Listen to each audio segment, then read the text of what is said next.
Une base en travaux à 100 km à l'ouest de Gao. C'est ici, près de Gossi, que la force Barkhane entend accueillir quelques centaines de militaires pour se déployer dans le Gourma malien, non loin de la frontière du Burkina Faso. Une société malienne réalise des forages. L'eau est une priorité pour une base opérationnelle avancée ou BOAT. Ce jour-là, pas d'eau pour les douches, les citernes sont vides. Donc c'est une zone qui est avec des douches de campagne, des toilettes de campagne et quelques lavabos. Donc c'est une zone qui va s'étoffer au fur et à mesure de la montée en puissance de la BOAT, mais qui est pour l'instant amplement suffisante pour des bons soldats rustiques qui aiment être sur le terrain. Voilà. Pour prendre pied dans cette nouvelle région du Gourma, il faudra une plateforme pour les hélicoptères. En attendant la fin des travaux, les imposants Chinooks se posent à distance du camp, sous haute surveillance.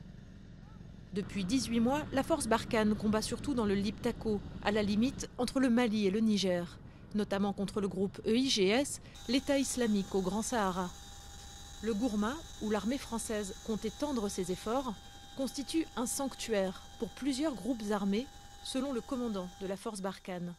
Ces zones frontières sont évidemment les endroits les plus recherchés par les terroristes pour pouvoir mener leurs actions. Il n'y a pas mieux qu'une zone frontière pour pouvoir passer de l'une à l'autre et trouver refuge. Donc le Gourma représentait pour nous toutes les conditions requises pour être efficace. Située sur la RN16, l'axe routier Bamako-Gao, la ville de Gossi est un carrefour économique qui accueille chaque semaine un grand marché au bétail. Depuis mi-janvier, les équipes de Barkhane y patrouillent dans la rue commerçante. Notre but ici, c'est bien à la fois de redonner à la population la capacité de vivre, de circuler normalement et d'être libre, et tout en poursuivant nous, à notre niveau, notre lutte contre le terrorisme.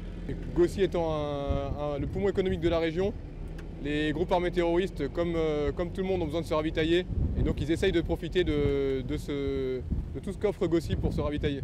Donc c'est bien notre priorité ici, de les en empêcher.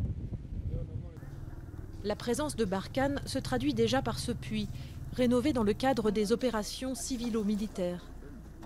Les serpents avaient élu domicile de manière naturelle dedans, donc il y a eu tout un travail d'effectuer pour les enlever, un pompage continu de l'eau pour assécher le puits afin de réaliser les travaux.